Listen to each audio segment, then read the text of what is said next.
All right, guys, welcome back to Crossman Productions. Hopefully, you guys have had a great Monday. Everybody's coming back to work from long weekend.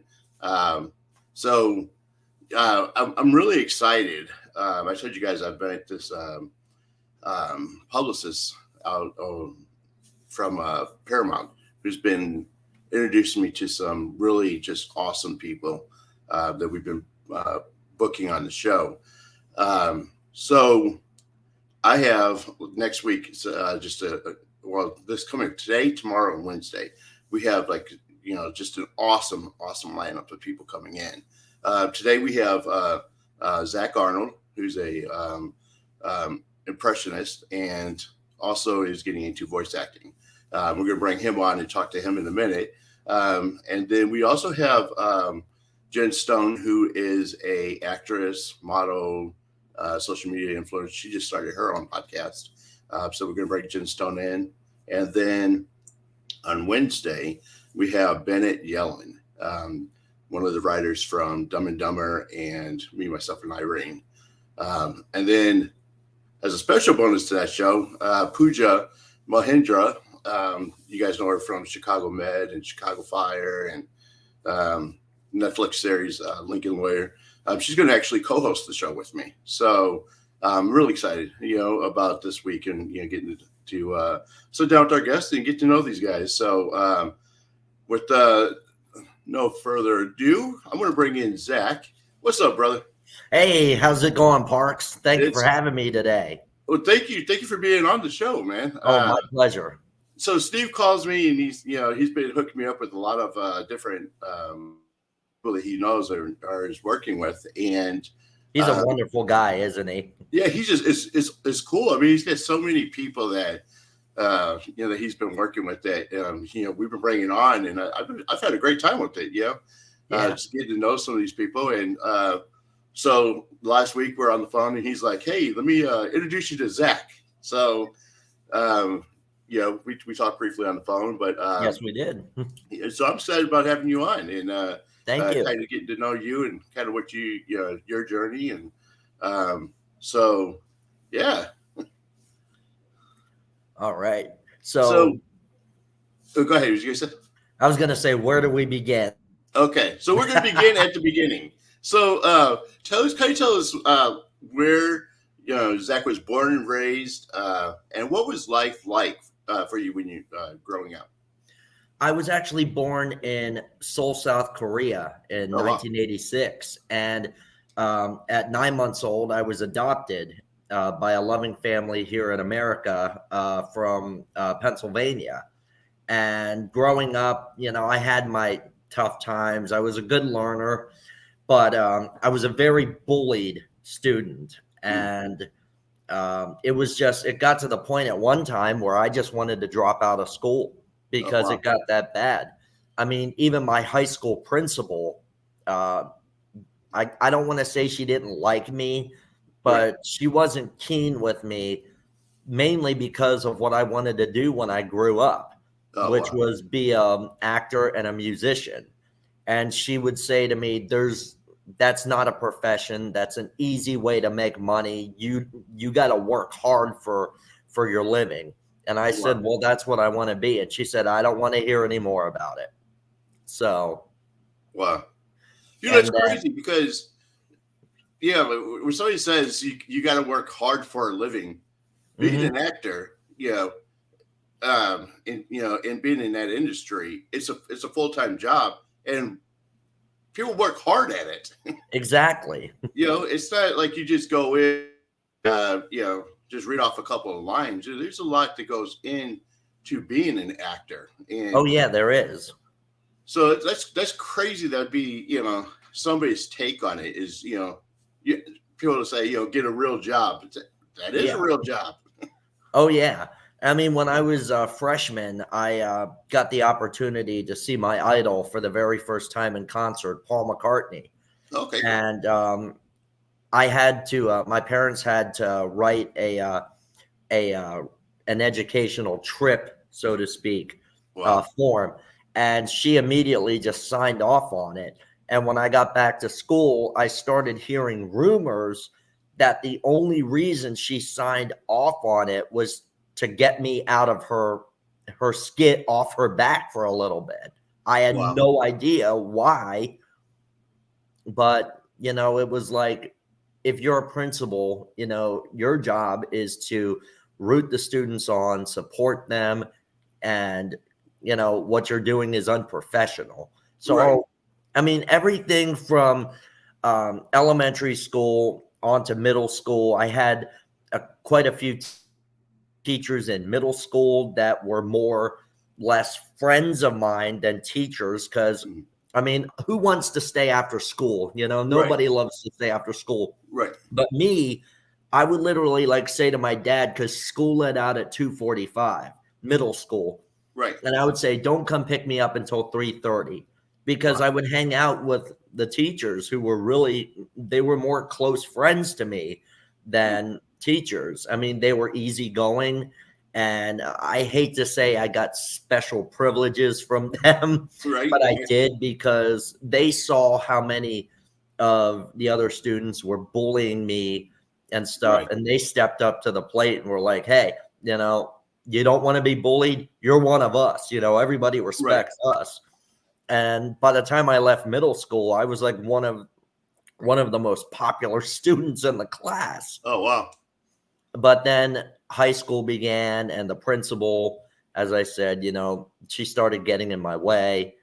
Right. And but then I graduated in 2005, and from there I decided I wasn't going to go to college. I was going to take a year off, because my dream was to play Ringo in a Beatles tribute band. And so I said, I'll give myself a year to see if I can break into something.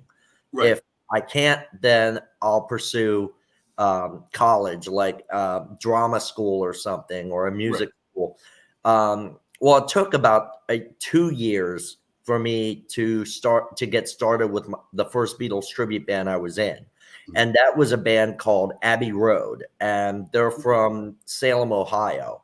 They were pretty big back in the 80s. I mean, they formed even before I was born.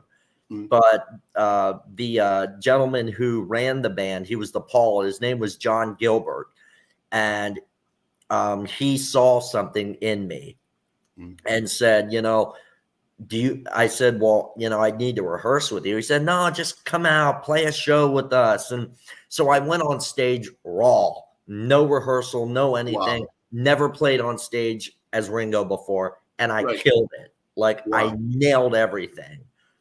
And so I played with them from about off and on from 2007 to 2011. In 2010, though, I got the opportunity to play Ringo in another tribute band called Beatlemania The Invasion out of Pittsburgh. But that band only played one show. And after that, we didn't really go anyplace. So I kept playing with Abbey Road until I moved down to Florida in 2013. And then that's when I had to say, it is with great remorse that I resigned from the group. Right. And, everybody there was sad to see me go, but, they knew I had other things to accomplish. Right. And just this past summer, I was supposed to go back into the tribute industry, but things did not pan out. Excuse me. And so I went to, on my way to rehearsal, I drove back up to Pittsburgh for a rehearsal for this thing that never panned out anyways. On the way there, I stopped into Spartanburg, South Carolina, and I met Eddie and Steve. And funny story about that, actually. I had already been set up to interview Eddie for my YouTube channel, The Incredible Impression. Okay. And Eddie said, is it okay if my manager, Steve, comes along to lunch? So I was like, yeah, that's fine. And my stepson was with me, and I can remember very vividly looking at him and saying, wouldn't it be funny if this is after I had interviewed Eddie and we were on our way up to Pittsburgh. I said, wouldn't it be funny if Steve actually saw something in me and offered to manage me? And we both just kind of laughed it off, like, yeah, haha, far off dreams, Right. And then I quoted John Lennon. I said, "You may say I'm a dreamer, but I'm not the only one." Right. 2 days after arriving in Pittsburgh, I wake up to a bunch of messages on Facebook, and it's from Steve. And Uh-huh. he said, can you call me? I'd like to talk to you. So I called, and I'm thinking, oh gosh, here we go. The lawyers are on their way. He's going to take me to court for the interview and stuff. And I even said that. I was like, before we get started, you're not taking me to court, are you? And he laughed and said, no, no, no, not taking you to court. I want to manage you. Oh, wow. And he was like, you got something in you, and I want to help you get there. And I mean, my stepson, I was sitting in the outer area of the patio area of the hotel having coffee. And my stepson came down, and he sees this look on my face, and I had just gotten off the phone, and I'm sitting there like, and he's like, what happened to you? Did you see a ghost or something? I was like, no, I just saw a dream walking. Wow. And he's like, what happened? I said, Steve called me. He wants to manage me. And then we're both sitting there going, and everybody's looking at us like, are you guys okay?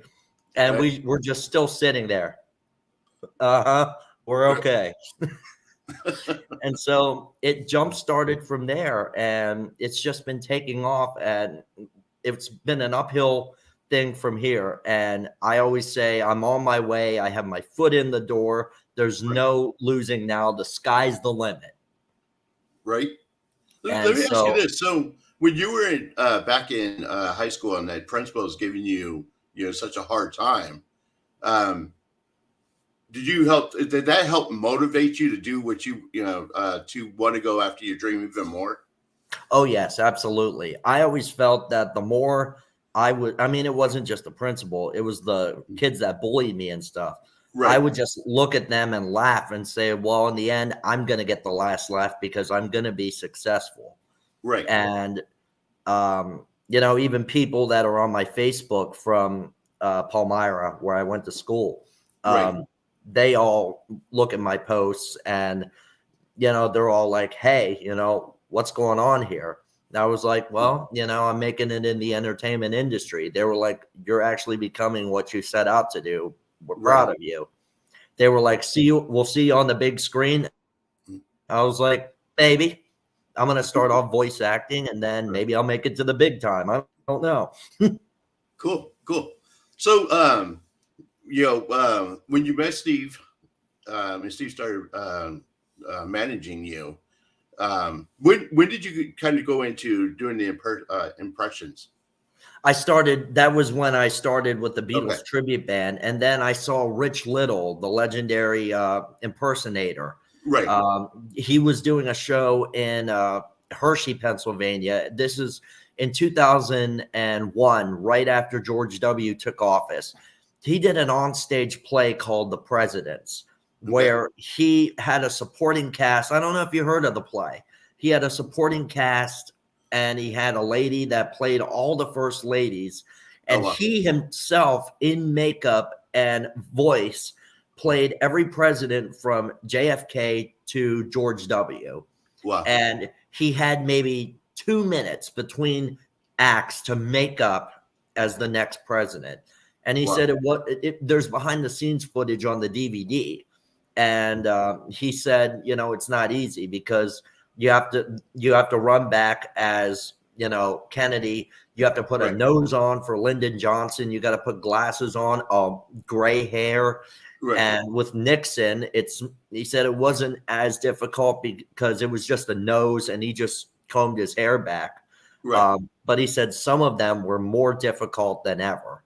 Wow. And, but yeah, I remember sitting there thinking to myself, I'd like to do something like that. And after Ringo, I started watching Rich Little impersonating Richard Nixon. And then I would watch Richard Nixon addressing the nation. Right. And I would start comparing the voices. And from there on, I just kind of, I just went like this. Right. And Richard Nixon's always been a favorite of mine. Right.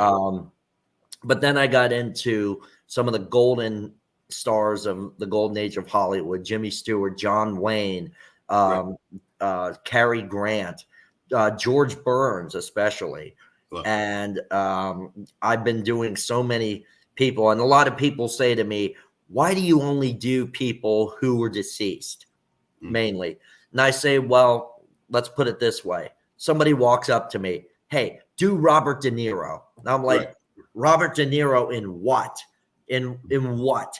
Right. You know, Meet the Parents, you know, whatever other films he was in. I don't really follow Robert De Niro that much. But they would also be like, "Hey, do Ben Stiller." I'd say Ben Stiller in what? Because the difference is all these guys today are playing the same parts over and over and over again. Whereas people like John Wayne, Jimmy Stewart, Glenn Ford, you know, George Burns, Bob Hope, they were all playing different characters. They were not just themselves. They were a variety of things. And I mean, Jimmy Stewart, he did, you know, It's a Wonderful Life. He did Harvey. He did, what was that one?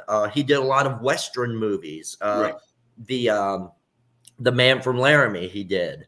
And he was, and Alfred Hitchcock, especially, you know, Vertigo. And that was a seriously challenging role for him because he had never done anything that serious. But I mean, all these people were so different in every role.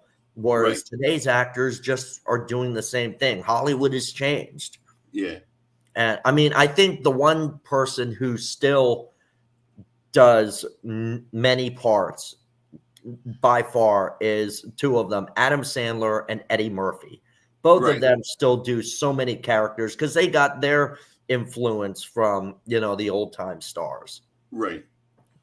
And another one I love doing is I'm sure everybody out there, all your viewers and stuff are familiar with Family Guy or American Dad.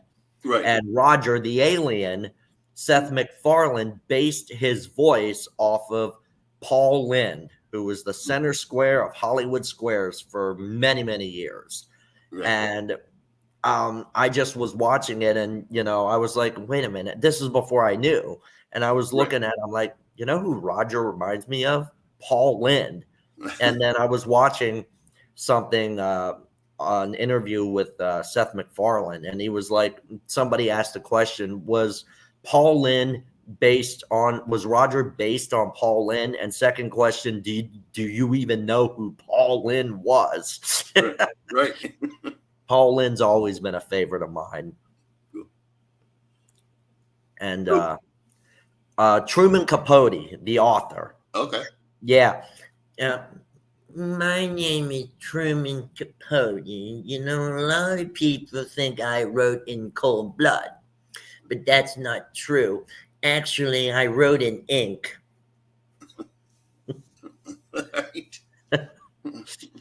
So let me ask you, doing impersonations, what's the toughest part of that? The toughest part is pretty much the voice, I'd say. The mannerisms aren't that difficult. I mean, Johnny Carson's voice, I'm still having trouble with, but as far as, you know, the mannerisms, you know,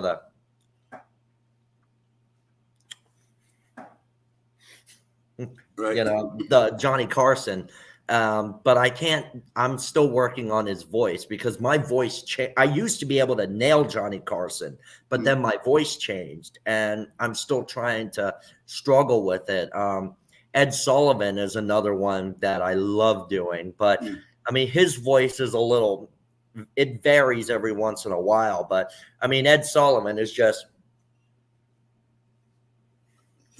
now tonight, live right here on this very stage, let me tell you, I'm going to have a really, really, really, really, really big shoe. So Ed Sullivan's always been a favorite of mine. Who else is there? But I mean, with being difficult to get the voices down and the mannerisms or the voice is definitely the toughest to get down.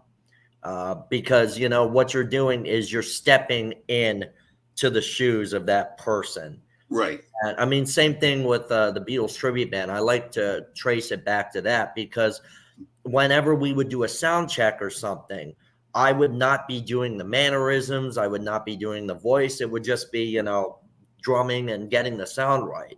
Right. But then as soon as we would go backstage, and I would always talk like myself too, like off stage and stuff. As soon as I put that wig on and drew in the sideburns and the under eye bags and kind of broadened my nose a bit, and I got to look at myself in the mirror, I would be like,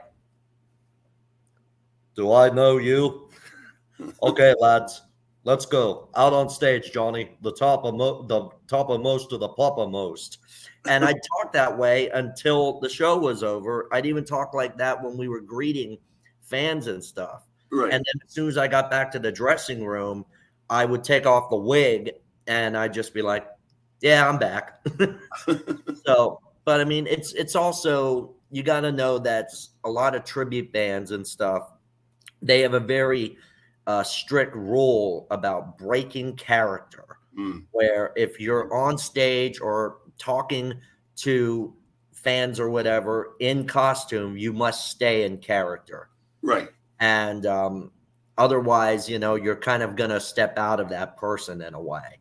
So I've always maintained the character. Cool. So you decided to go from doing impressions into voice acting. What kind of drew you towards voice acting? Because number one, I always admired the voice actors. I mean, you see like The Simpsons and you see, of course, Family Guy, but you never really understand that there is a face behind those characters. I mean, Nancy Cartwright, for example, she's a lady and she's voicing Bart Simpson. Right. And there's still a lot of fans of The Simpsons out there that don't realize that Bart is voiced by a lady. Right. And I mean, Hank Azaria, the voice of Mo, and the police officer, I forget his name. But he was in a lot of films. Godzilla, he was in. He was in an episode of Growing Pains back in the 90s. Oh, wow. And but most people know him as an actor. But when they hear him talking as Mo, they have no idea that it's him because of his character voice. And I mean, I can throw my voice anywhere you want to go. Like if somebody says, "Hey, give me like a raspy, down home Southern accent," I'll say, "Hey, what time is it? There's why don't you make some fudge?" And if they say, "Hey, give me a New York accent," I say, "Why?" I can't really do a New York accent without dropping the F-bomb every 2 seconds. And that's just a punchline I throw out there. Right. And this one person, I work very part-time just to keep up the bills at a local grocery store here in Florida. It's a Publix grocery store. We're really starting to expand, though. And when I first arrived there, I already told everybody, "Hey, I'm an impersonator, I'm a comedian and stuff." But there's some employees there that I was just meeting at the time, and I would talk to them in so many different voices. And then I would do, the managers would say, "Hey, do Jimmy Stewart for me," or next minute, do John Wayne and stuff.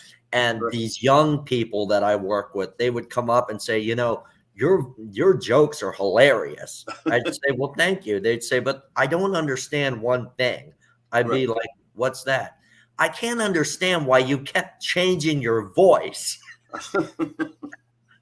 Do you, like, whenever you're wanting to try out a new voice, do you ever do that on a customer? You're like, I just wonder how somebody would respond to this voice, and just.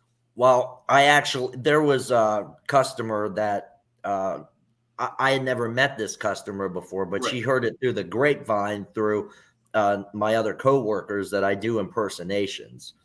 And she came up and before I could say anything, she goes, "Oh, you're the impersonator." And I was like, "Yes, I am, lady, but don't crowd me." Then she'd be like, "Yes, sir, Mr. Wayne." then I'd be like, well,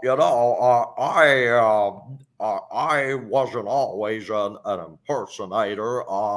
For a while, I was a musician in a Beatles tribute band. However, my friend Harvey, he tells me I shouldn't do that anymore because I sing in the shower on a daily basis, but it's so bad the soap gets up and leaves the dish. and But yeah, I do that all the time. And I mean, when there's days where like some of my coworkers are just in the worst mood in the world. Right. And I'll walk in and they'll be like, I'm just ready to throw something. And I'll be like Jerry Lewis. I'll be like, no, you can't throw that. Oh no, Dean, you're not moving your lips. And I'll get them laughing and they'll say, right, you really just brighten my day. Well, so there's a silver lining with everything I do. Right. But yeah. Because I know you're breaking into voice acting. Have you thought about doing actual acting in film too? Oh yes, most definitely. As a matter of fact, the Farrelly brothers, Pete and Bob Farrelly, back in 2011, I believe it was, they released the Three Stooges movie. Okay. And there was actually talk of a sequel, but it never got off the ground. So the other day, I typed up and signed and sent in a letter to them, suggesting a plot idea for a sequel. But I said it would be so cool if the story extends beyond Moe, Larry, and Curly. They need to bring Shemp, Joe Besser, and Curly Joe DeRita into it. So I wrote up this entire plot of a way they could bring those characters in. And I sent Steve a copy of it, but I just mailed it in. But, Pete and Bob Farrelly, they're busy men. So I don't know if they'd even be able to have a chance to read it. But I'm hoping they will. Right. I mean, if they're watching this podcast, take a look at it because I'm pretty sure you'll want to go ahead with it. Right. Check it out. Read it. Yeah, definitely. And I'd love to get into actual acting. I actually took an acting class down in Orlando, a place called Class X Studios, one of the greatest acting schools in my area, period. Okay. They teach the Sanford Meisner method of acting. And I will say I was able to, through that education, I was able to get my emotions to change on a dime. And like one minute I'd be happy and smiling. The next I'd be crying, literally crying. Right. And the next I'd be pounding my fist on the wall out of anger. Right. And it was just, you had to learn to change your moods incredibly right away. So you're in Florida. What part of Florida?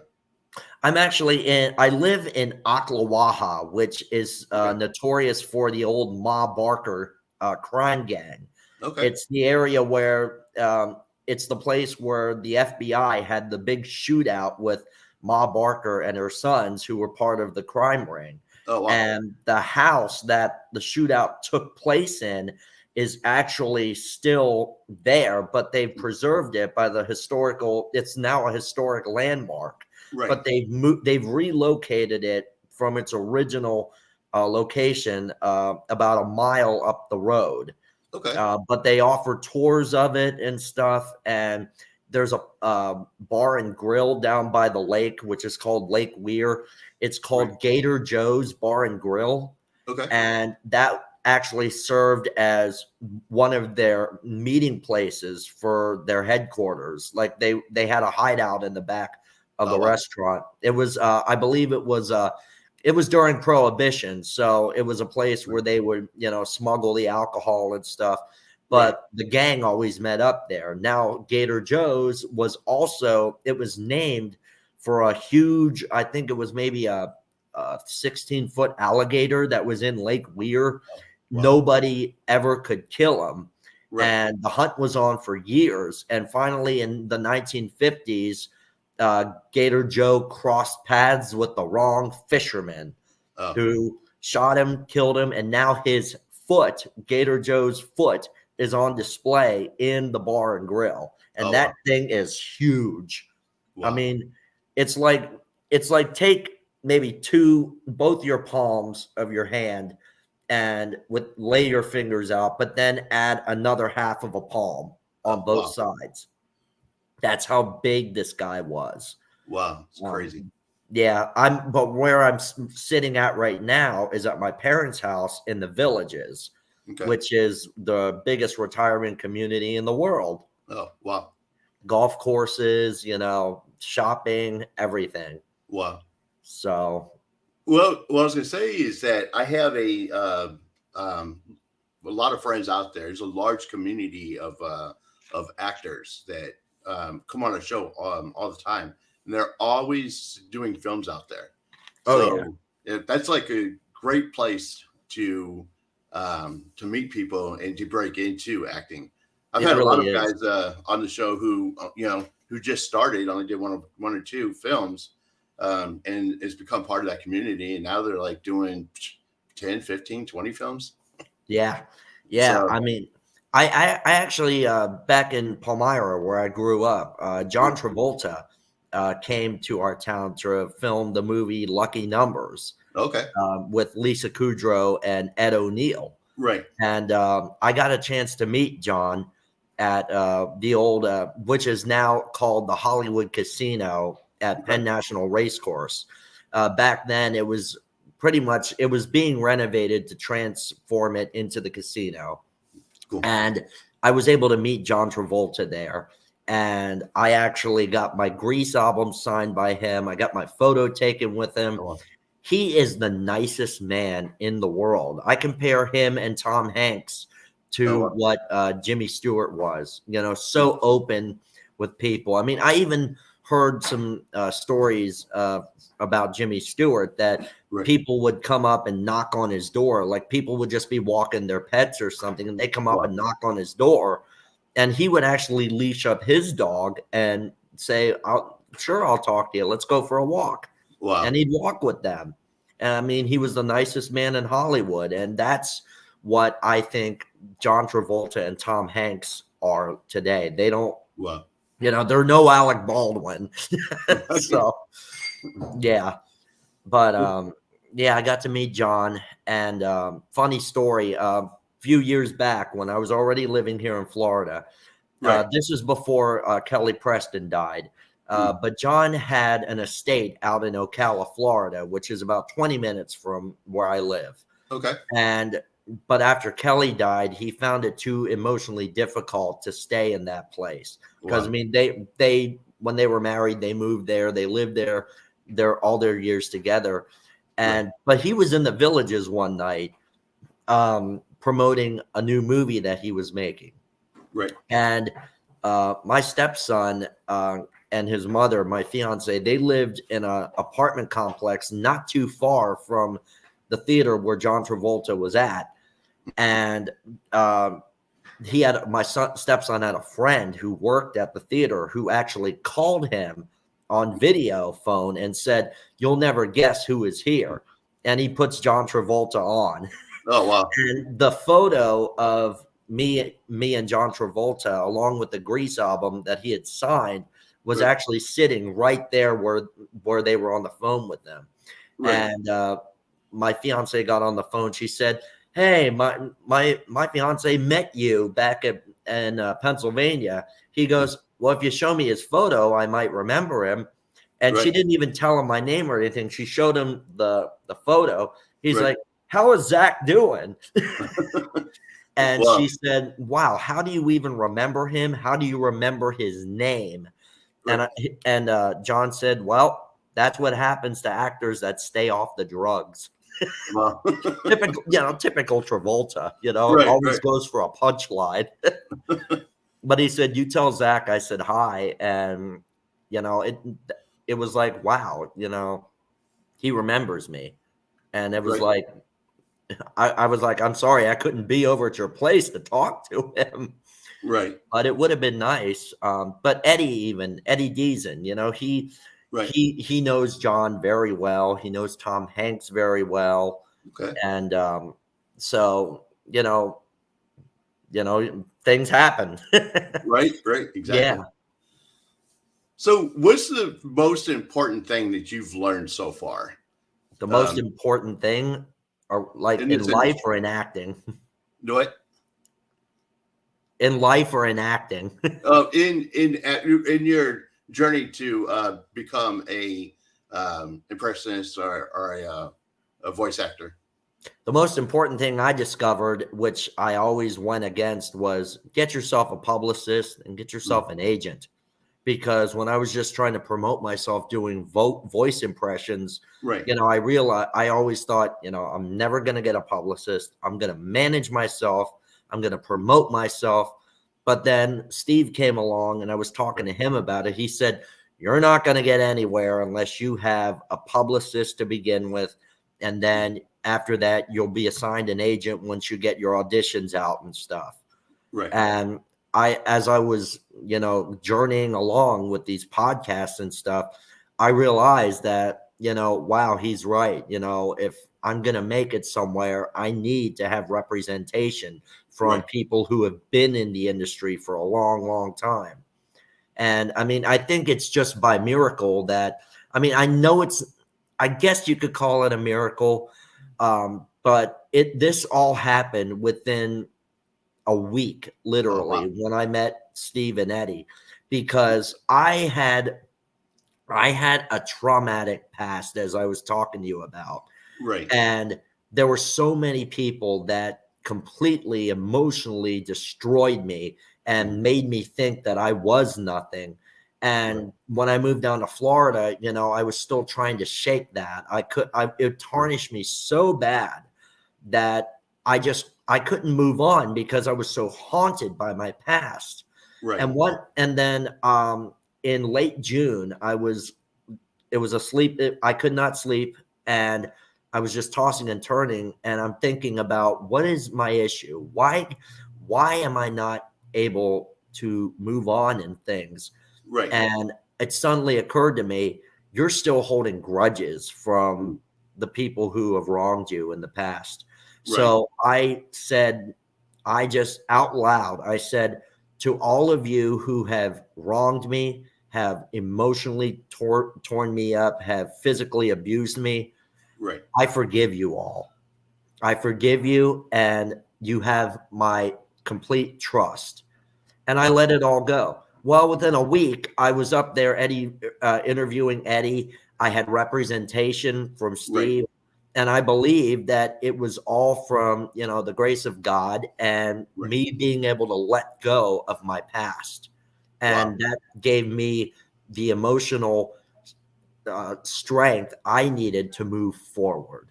And here I am today. And I couldn't be happier. Wow. That's really good. And you never realize how much that baggage brings you down and keeps you from doing things. It So does. I'm glad you decided to figure out what the problem was and get rid of it. So Oh, yeah. you could grow not only as an artist but you as a person as well. So Yes, definitely. so let's talk about some of the current projects that you're working on. Oh, yes. The YouTube channel, The Okay. Incredible Impression. That actually I started about 2 years ago. Okay. And I went through many different name changes. First, it was ZA Celebrities. And then it was Florida's Hollywood Impersonator. And then I was vlogging a video in Tampa just last year at the 2023 Tampa RV show. And everything, my mother pointed out that every time somebody said something about one of the motorhomes or something, I'd say incredible, incredible. Right. And I started thinking, I'm not getting anywhere with devoting my YouTube channel to celebrity impersonations, but I'm saying incredible constantly, and I do impressions, but I'm going to rename it. I'm going to officially call it The Incredible Impression. but Right. it extends beyond voice acting or Right. vocal voice impressions and stuff. Right. The true meaning of the incredible impression is to present something that I am going through, whether it be a personal issue or, me going somewhere to a location and vlogging, documenting the place, Right. or doing a project that, I'm enjoying to do. Like I'm a big fan of the Beatle guitars and stuff. And Right. I actually bought a Chinese knockoff of a John Lennon 325 Rickenbacker. Okay. And the video that I made, I actually it came to me in the natural finish, which is how I wanted it, the natural wood finish, Right. because John Lennon spray painted his black backstage at the Cavern Club. And so I did a whole video tutorial on how to transform a natural wood Chinese knockoff into an actual John Lennon looking Rickenbacker. But that was months ago, and I still have to do the follow up because my guitar luthier went on tour with a band for about 3 months, and I think he might just be getting back after Thanksgiving. So I still have to do the follow up to that. But aside from that, there's another hobby that I have. There are those vintage chalkware statues. I'm sure you might have run into them in a tavern or a smoke shop or something. They were called ESCOs, that stood for Entertainment Statue Company. They were around from like 1971 to 2001, I think. And they were known for being caricature figures of famous stars. I mean, the Three Stooges and Laurel and Hardy, the Beatles. They even had Babe Ruth. They covered everything. Wow. And I purchased a set of the Three Stooges on eBay, and when they arrived, they were in horrible shape. Wow. And so I was like, well, I'm going to try something I've never done before. I'm going to try to rebuild the statues from where they were broken, and I'm going to give them a fresh paint job. And I did it. They're actually sitting in front of me right now up on my parents' shelf. And then I decided, since I'm doing so good at that, I could document that on my YouTube, maybe. Right. I got a lot of people saying, no, you shouldn't do that. You shouldn't do that. But I'm like, even if I mess up a little bit, it's a journey, and I want my viewers to come along with me on the journey and do some exploring with me. But also I have a personal email address linked up to my YouTube channel, and it's mainly for people to email me with if they want to request me to do a certain impression, or if they want, I encourage them to send me requests of places or suggestions of places they would like me to vlog. Now, I cannot guarantee any of them or all of them, but I will take suggestions for bucket list items. Cool. So, I mean, right now I'm kind of limited to where I can go. Right. But I eventually want to come to Texas, and I want to document Dealey Plaza, where Kennedy was tragically murdered. Right. And I did a whole 3-part vlog on Washington, D.C. Last month. Wow. And just this past week, I did a 3-part series in Orlando. And I mean, yet I keep forgetting one of the most historic places to vlog is right in my backyard, the Ma Barker house. Right. So, yeah, but, I cover everything from, RV shows to historic sites to Unsolved Mysteries, the original TV show. I've documented 2 sites where they filmed some stories for there. But I'm keeping that alive and well. I can do the most random thing. I mean, my brand new car blew a tire the other morning, and I did a vlog on that. Wow. And it was just random stuff. Well, cool. So if somebody's wanting to follow you, what's the best way for them to do that? They can go to my YouTube channel. It's called The Incredible Impression. And the URL, it's kind of a long URL, Right. but it's youtube.com/at The Incredible Impression, the at loop, the A loop. Okay. And they can go on there. They can see my videos. I urge everybody to subscribe and hit the bell notification so they know when I'm going to be posting videos. And again, I'll take suggestions and stuff like that. Cool. So I'll take that link and we'll put it in the description field too. All right. So people could go in there and follow that. Well, cool, brother. I appreciate you being on the show, man. Thank you. As things progress and you pick up new projects, hit us up and we'll bring you on and we'll promote the new stuff that you're working on. Awesome. Yeah, I love seeing people start their journey, and then like following people through their journey. And, like I said, I have friends out there that I'd like to introduce you to and get you into a couple of films out there. Trust me, once you meet these guys, they're going to keep you busy. Oh, yeah. That's what Steve tells me all the time. He says, you got to get used to going to bed late and getting up in like an hour and a half. Right. Being busy all day long. I said, yeah. Yeah, and these actors out there, directors, producers, they're so talented out there. And they're consistently cranking out new stuff. Like, oh, yeah.